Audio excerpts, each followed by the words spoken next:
As I said, my name is Matt Sayer, and I'm a product manager for CXE, and today we'll talk about what's new in CXE 8.7.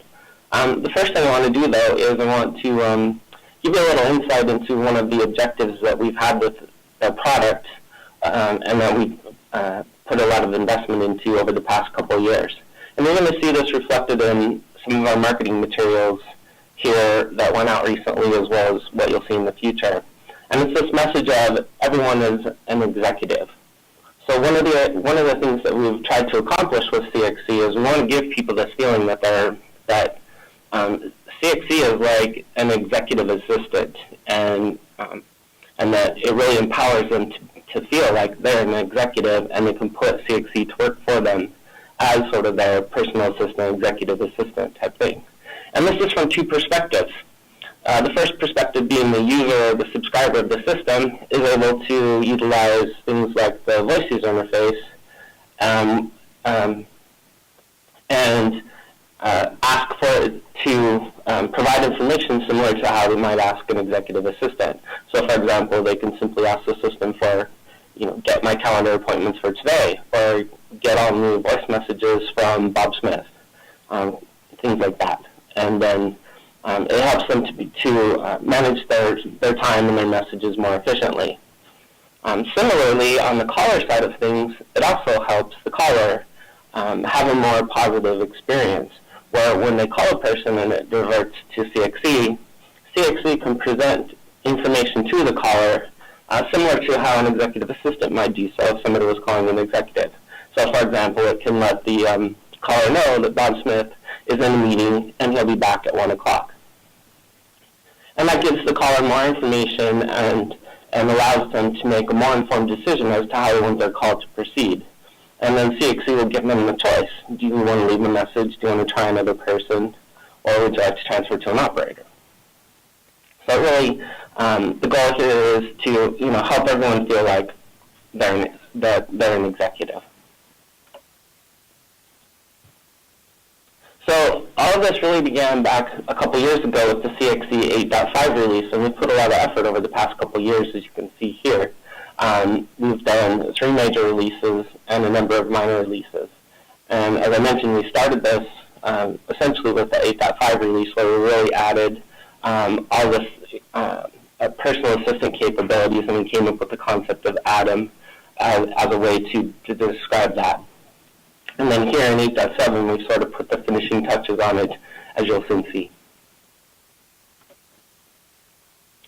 So with regards to Adam, or the personal assistant, the first enhancement that we've done in this release is we've added the ability to have any number of greetings that can be used within the availability feature.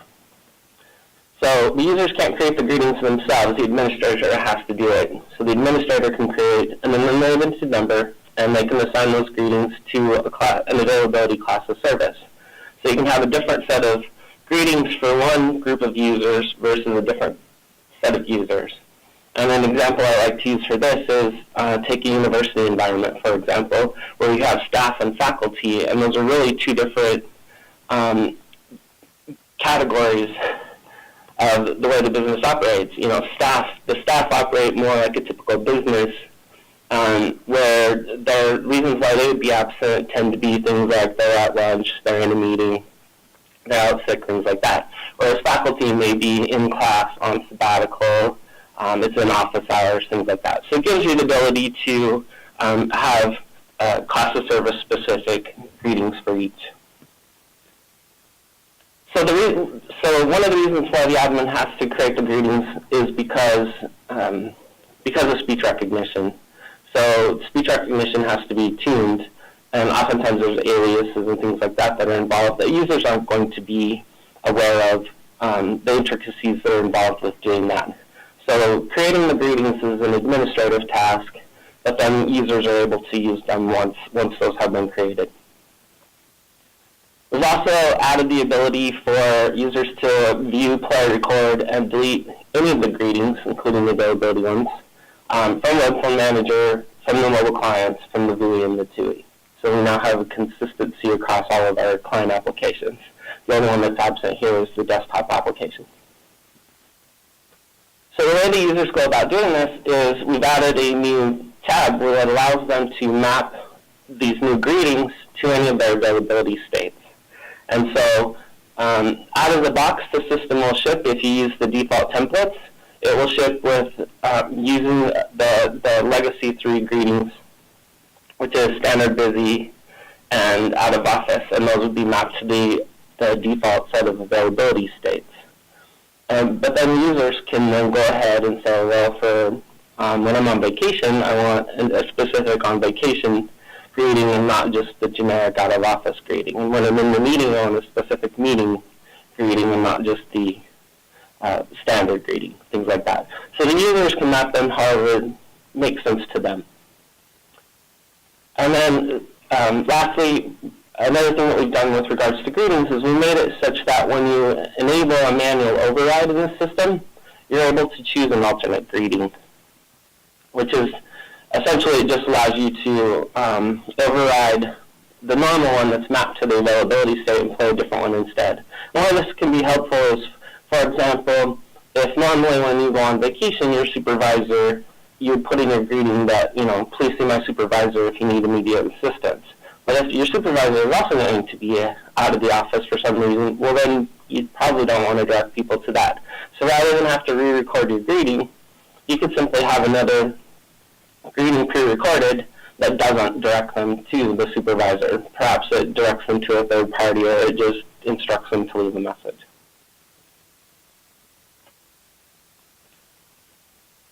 Some other enhancements that we've made around availability is we've made it so that you can have more flexible work hours. So you can now have different work hours on different days. So this is great for people that work, that, for example, they pick up their kids or they drop their kids off at school on Tuesdays and Thursdays. And so they have different work hours on Monday, Wednesday, Friday versus Tuesday and Thursday, things like that, which is very common these days. It also allows people to have work hours that span across midnight or have gaps in their work hours. So they might work a block of 4 hours in the morning and a block of 4 hours later on in the evening, where there's this large gap in between. We've also improved the return time calculation to be more precise. So previously, users had to be they had to kind of understand how the system operated when they created calendar appointments. And so, for example, if they were going on vacation and they were going to let the automatic overrides that CXC has the capability of looking at the calendar and automatically changing availability, they would have to take into consideration, okay, well, the automatic override is going to see that my calendar ends on Friday and it would announce that I'll be back on Saturday. Well, I don't want it to do that. I want it to say I'm going to be back on Monday. So I only need to create that calendar appointment through Sunday. Well, now I don't have to do that anymore because we'll take into consideration their work hours, their work days, and all events on their calendar. So even if they have back-to-back-to-back meetings, we'll now present the correct return time. But all this comes at kind of a cost in terms of processing this information, especially if there's a number of calendar items. And if that calendar resides in the cloud, like in Office 365, it can take a long time to retrieve that information. And we don't want to have the system answer the call and then sit there and go, one moment please, or worse, have dead air. So what we've done is we've limited this calculation to about 4 seconds. I think it's actually 5. And after 5 seconds, then it may play one moment please, and then if it still times out again, then at that point in time it will simply go, okay, you know what, let me just go ahead and give them the reason why I'm absent, but don't give them a return time because I don't want to provide wrong information.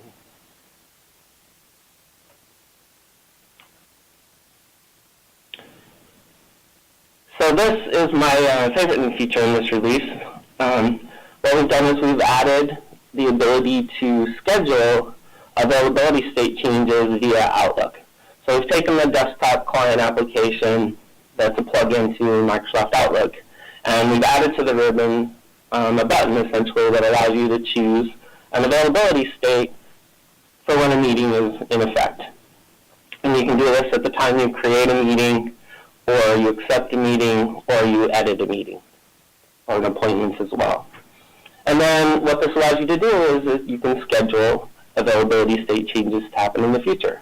So for example, if I'm going to go on vacation in a few weeks, I can just go ahead and put that on my calendar today. I can then choose I want my own vacation availability state to be active while I'm on vacation. And now I don't have to remember to enable that when I actually do go on vacation. And better yet, I don't have to remember to turn it off when I come back. The system will do all that automatically. And I'm sure we've all forgotten to turn off our out-of-office greeting in the past until, somebody calls and says, hey, by the way, do you know your voicemail still says you're out of the office? Right, and the embarrassment that we feel when that happens. So this makes it so that you can schedule those things to happen automatically. Something that we got quite a bit of feedback on with regards to Adam and the personal assistant is people wanted it to have the ability to automatically locate a person such that the caller doesn't have to say locate. And that feedback kind of came in two forms. Some people wanted that locate to happen automatically before CXC would present any type of a greeting to the caller. So they basically wanted it to try out their devices and then go into the whole voicemail experience type thing. Whereas some other people said, no, you know what, first present the information and then because that gives the caller information, and then go into the whole locating routine. And so what we've done is we've added this capability and we've made it so that we can satisfy both requests. So you can now enable auto-locate, and it'll either happen right away as soon as CXC answers the call, or as soon as somebody says the person's name if they're using the CXC directory, where it'll go off and start locating, and then if, for example, they don't answer, then it'll come back and it'll go through and it'll say Matt Sawyer is not available. Please say, leave a message or try another person. It doesn't give them the option to locate again afterwards because we've already attempted to locate them. Or it can happen at the same place that it would normally happen. So the system can answer the call and say Matt Sawyer is not available. And then rather than say, please say locate, leave a message or try another person, it would automatically start locating at that point. And then if the person doesn't answer, then it would come back and then say, please say, leave a message, try another person, etc. So the last enhancement that we did in this release with regards to availability is we've made an improvement for people who have to work in a hands-free, eyes-free type environment. So salespeople and whatnot who often want to be able to make calls and things while they're driving, they want to be able to use the mobile client. But they found that they had a hard time doing that because the mobile client would display what I would refer to as visual call screening, where the mobile client call alert would pop up on the screen, and in order to see who's calling, they have to look at the screen, and then whether to accept or reject the call, they have to interact with the screen. Whereas really what they want in a mobile environment like that, when they're driving in the car, is they want audio call screening, where they don't have to interact with the device at all, but rather when they answer the call, it presents who's calling and gives them the option to accept or reject the call via speech. So what we've done is we've added the ability to control both of those things via an availability state. And really the combination of the two is what we expect people will do is you'll basically toggle the two. You'll turn off mobile call alerts and turn on audio call screening, or vice versa, to switch between a hands-free mode and a non-hands-free mode.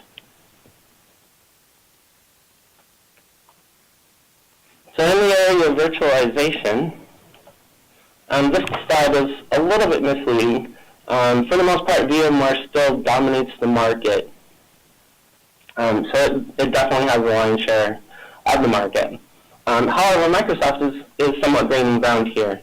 So even though a lot of people are using VMware, they're also using a combination of other virtualization technologies for specific pieces. So, for example, one group, the IT group might be deploying everything using VMware, while there might be other groups that, for simplicity's sake, just use Microsoft Hyper-V.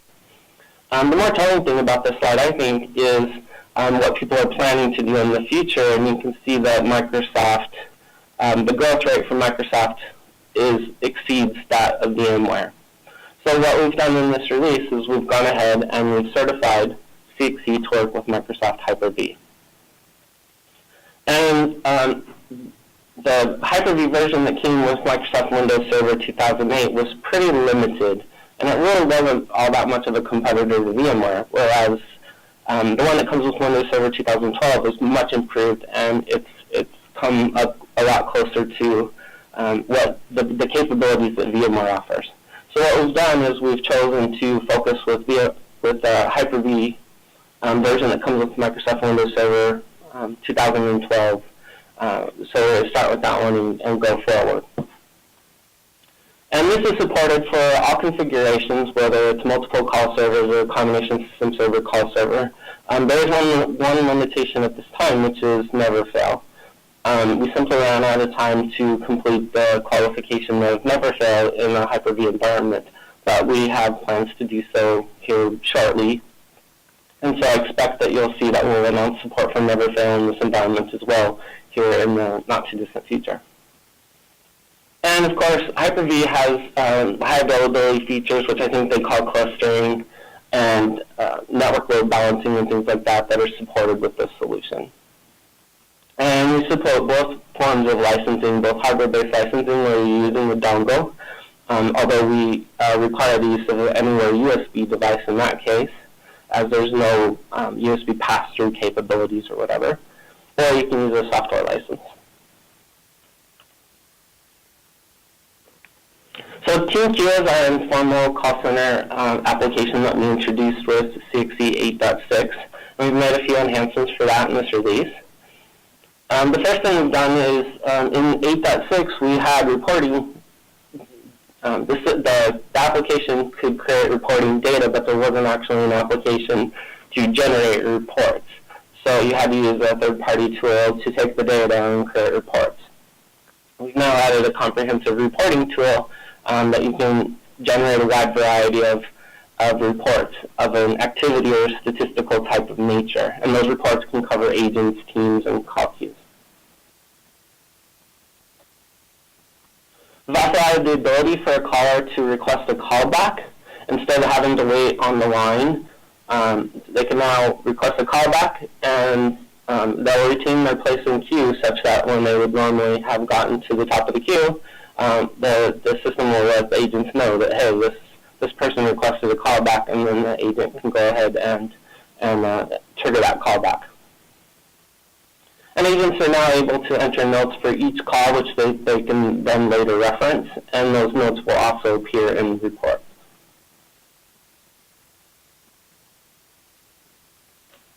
So in the area of facts, excuse me, we've done a few improvements here. The first is that we've enhanced our single number voice and fax capabilities such that you no longer need to use an ESP call processor to accomplish that. So previously, the only part of the system that was able to recognize fax tones was a call processor, mailbox. We've now enhanced it so that there's various different places within the product that can now detect fax tones. And it's essentially all places where a fax call may come into the system. So all of the DTMF calling interfaces, the speech application, and availability. And the significance of this is that if you wanted to have single number voice and fax before, and you wanted to use Atom or availability, you couldn't use both. You had to choose one or the other. But now that we've done this, you can use both. So in the same regard, we've also added fax tone detection to the point where, to the login routine for the system, such that if a user, so oftentimes they'll just transfer it to themselves, and then it would divert on busy and go into their mailbox, and then the system would take the fax for them. But some users find it more logical, or it just seems to make more sense to them to forward the call to voicemail. So what we've done is when they forward that, it essentially comes in as a direct call in most cases, or for many PBXs, which triggers the whole logon sequence, and then CX will see, oh, hey, this is a logon for this subscriber, and oh, it's a fax, so it must be that this person is forwarding their fax to it. And so what I'll do is I'll take the fax and I'll deposit it into the mailbox of the subscriber that I thought previously was trying to log on. And so it gives them a couple of options so people can do it whichever way feels most natural to them. The forwarding to the voicemail pilot number, though, doesn't work with some PBXs, so just be aware of that. And then the last item here on this list is, or in the under single number voice and fax, with regards to messaging acceptance and message limits. This is just a reminder that this applies to faxes as well. So if the mailbox is not accepting messages, we won't take the fax. Similarly, if they're over the message limit, we won't take the fax as well. And then the last bullet here is about fax tone detection on IP integrations. So we've added the capability to listen for the CNG fax tones within an RTP audio stream. And this is necessary for, especially for single number voice and fax capabilities. If you weren't using single number voice and fax or you used a dedicated DoD fax number, then this isn't really necessary because you can define the device as type fax. And then the system doesn't have to do that. It can simply go, oh, it's a fax, it's a call to a fax device, it's a fax, okay, so I'll take it as a fax automatically. But when you're using single number voice and fax, you don't have that, we don't have that luxury of knowing that it's a fax call right off the bat, so we have to determine which it is. So it's necessary to go into the audio stream and figure out if there's CNG tones there or not. So we've added that capability as well. So other improvements, these are a number of nice improvements that we made that didn't really, weren't really a whole slide of their own. The first is we've added support for GENBAND EXPERiUS. We've added SIP integration for that. And that's a carrier-grade cloud voice solution that's quite popular. And it's usually deployed in the cloud, but it can also be deployed on-premise. GENBAND is a leader in that area. We've also improved the NAT traversal capabilities of our Link 2013 integration. This is more for complex or larger enterprises where it's a much more complex environment where the call needs to get through the firewall into the system. So it's more for remote employees. So the next item is that we've added the capability to control MWI from a class of service. So up until now, you always had to essentially, when you created a subscriber mailbox, this was off by default, and you'd have to remember to go in and check the MWI checkbox. And when we added class of services to the system, that was no relief because it wasn't controllable via that either. So this has been a source of I'd say a bit of frustration over the years because if you created the mailbox and forgot to turn that off, then of course the user would get messages that MWA didn't get turned on, so they didn't know. Eventually somebody tells them, hey, why aren't you responding to my message? That's when they find out, they call the help desk, and so on and so forth. So we finally made it controllable via the class of service. This required quite a bit of re-architecting of how that works in order to accomplish it, which is why it's taken so long. We've also added the ability to do a zero out to the operator during recording. So up until now, we could zero out to the operator, but you had to do so before recording started. So as soon as the system would beep and go into recording, if they pressed zero after that, well, then it would just simply stop recording and ask them what they wanted to do. And it was too late. So if they wanted to get to an operator, and they typically would hang up and call back and press zero faster, which is not a very good experience. But now that we're doing this during recording, well, the person may have recorded something, so what do you do with what they've recorded so far when they press zero? Well, what we decided that makes more sense is that if what they've recorded is less than the minimum recording length, well, we'll just discard it and transfer to the operator. We won't even bother asking them if they want to keep it or not, because typically that's going to be less than 2 seconds. But if it's over that, then what we'll do is we'll ask the caller, hey, do you want to send this as a message or do you want to discard it? And then we will transfer them to the operator. We've also added the ability to have a DTMF directory action in a call processor that allows you to segregate your directory so that you can limit it to just a single group of people, like a specific department, or multiple groups, like a few departments. And to accomplish this, there's now a new directory action for a call processor that's called group directory.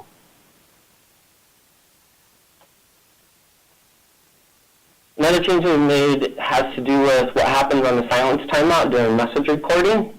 So previously what would happen is the system, in the old days, when a silence timeout occurred, it was usually because the system didn't receive a disconnect. The person hung up and there was no disconnect signal from the PBX. And so it assumed that it was a disconnect, and so it would send the message and hang up the line. But as PBX is involved and now we receive disconnect all the time, this kind of got forgotten about a little bit. And so now it's typically, if there's a silence timeout, it's usually more a person where they don't know what they're supposed to do. So they're recording a message and maybe they said something or they kind of fumbled through it and they want to re-record it and they don't know how to do that, especially an outside caller. Well, they've kind of come to expect from their experience with other voice applications, well, if I just wait, then the system will come back and it'll give me help. But with CXC, up until now, it would, if they just waited, then it would send what they've recorded so far, and then to add insult to injury, it would disconnect them. And so we've changed this, so now that a silence timeout will behave the same as though they press the key to pause the recording, and it'll play a help menu, which will then guide them through how to re-record their message or cancel it out completely. We made some enhancements around the software licensing. We've added support for proxy servers. So there are some limitations with regards to this. So the proxy server support is pretty much limited to simple pass-through type proxies. So if the proxy server does any type of manipulation to the packets as they go through, that can be detected as tampering by the licensing server, and then it wouldn't work. So just be aware of that. And then we've also improved the notification around software licensing, such that if the system loses connectivity to the licensing server out in the cloud, there's a lot more notification that can take place. Via the reliability tab, an email can be sent to one or more people. A message can pop up in the administration application, and so forth. So there's a lot more notification when those types of things occur. We've done a number of optimizations, most notably with regards to Office 365. We've been working on improving the scalability, especially as it relates to message waiting indication. And this Office 365 is based on Exchange, so the optimizations we're making towards Office 365 apply to Exchange as well. And then in situations where somebody would send a message to a large distribution list and a number of people had immediate message notification turned on, which is essentially a call-out type of notification, there were some issues with that in terms of executing all those call-outs in an efficient manner, where it could take a long time to get through all those. And so we've done some optimizations there to get through all those quicker. And then the last item here is that we've added something that we call a message import utility, although the name is a little bit misleading. We aren't importing messages into the mailbox, but rather what this is it's a little utility that allows somebody to send a message that has been recorded outside of the CXC system. So you can have a message professionally recorded. So for example, if you wanted to send a message to all of your users, and you wanted to have that professionally recorded, or use some sort of audio software to record that up front, and then you could use this utility to have that sent out to a distribution list. So utility, essentially, you pick a from mailbox, and you put in the credentials for that. And you pick a to mailbox, and then you select a WAV file, essentially. And it'll go ahead and send it out as though you were sending any message on the system. So it's a nice little utility. But just to note, we view this as kind of a temporary solution. We intend to add that capability into Web Phone Manager in the future, where you'll be able to do that via that application instead. Okay, so that's quite a few new enhancements in this release, but unfortunately, sometimes we have to discontinue some features of the product, and so there are a few for this release as well. The first is that we announced a couple years ago that that we've essentially deprecated the MyTel-MyTie integration, and so we had a number of problems with this over the years, where the MyTel SDK wasn't exactly, when we get a new SDK, it took a long time to get it to be stable such that we could release it. And we worked with MyTel over the years on that. And essentially, we just got to the point where the two companies said, why are we using MyTel still? Why aren't we using SIP? That's the better way to go. So we worked with MyTel, and we came up with a SIP integration, and we announced that we've deprecated MyTel and that it would be going away in the future.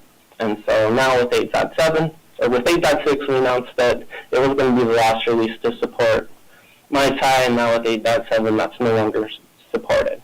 And so the recommended replacement for this is the MyTel MyVoice SIP integration. Now, one thing to note here is we haven't actually physically removed MyTel from the product in 8.7. And the reason why we haven't done that, even though we're not supporting it, is just to make it a little easier to transition to the SIP integration.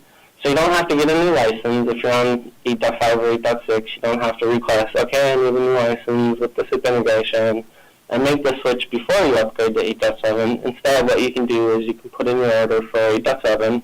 You can add SIP to it so that the 8.7 license comes with the SIP integration. You can upgrade the system and then make the switch at that time. So it just makes it a little easier for people. But in the next release of the product, we will physically remove all the MyTel stuff. And so it will definitely no longer be usable. So we've got support for Lotus Note 7.0. We support 8, 8.5, and 9.0 though. We've got support for OpenText Stripefx 9.4, but we support 10, 10.5, and 10.6. All the CX web applications have been updated to use the latest PHP, which is version 5.6, I believe. So any application, so you probably have to update all your applications, because I think up until now, it was in one of the SUs for 8.6 that we supported PHP 5.6 for the first time. But now they all require PHP 5.6, so there's a good chance that your current applications are on an older version of PHP. So just be aware that you probably have to update that when you upgrade to 8.7. And then lastly, Google announced a few years back that they were going to replace their C2DM service for push notifications to Android mobile phones with something called Google GCM, which is Google Cloud Messaging. And so, and that they would eventually shut down their C2DM servers. Well, that happened this past July, so we've removed the configuration settings for C2DM so that those are no longer in the product. So somebody can't, go down the path of setting that up only to find that it doesn't work. Okay, so that's basically it. So at this time, I'll take any questions that may have come in. Okay, thanks very much, Matt. So we have some questions that have already been submitted. Just as a reminder, if you would like to ask a question, you haven't typed it in yet, you can find the question box toward the bottom. If you've got everything minimized, use the orange arrow in the upper right corner, and then once you expand that, you should see the questions area. Okay, Matt, if you're ready. Does the voice fax without ESP require additional licenses, or is it part of the base 8.7 upgrade? It is part of the base 8.7 upgrade. Okay, great. Question about MWI. So it says we have users that use both the phone and Web Phone Manager, and we found that as soon as they listen to a message in Web Phone Manager the MWI is sent out for their extension regardless of whether they listen to all the messages. Is this still the case? It's still the case, and we do have plans to change that in the future to normalize how it works across all clients, but at this time that's still the case. Okay, and we can certainly follow up with the inquirer of that question just to make sure that that question is answered and provide additional details if necessary. Another question, so users can now view, play, record, and delete greetings in Web Phone Manager. Does this mean they can do the same for messages, including iOS devices such as iPhones? This did not work previously as it required Flash. Oh, for Web Phone Manager on the iOS device. No, but we're in the process of refreshing Web Phone Manager to be a pure HTML5 application such that Flash won't be required. So you'll see that here in the not-too-distant future. Okay, so that's not a feature available yet with 8.7, but it's soon. That's correct. Okay. Yes, that's correct.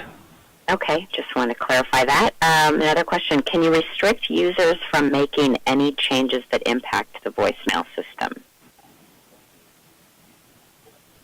I think we need to get more specific on that one.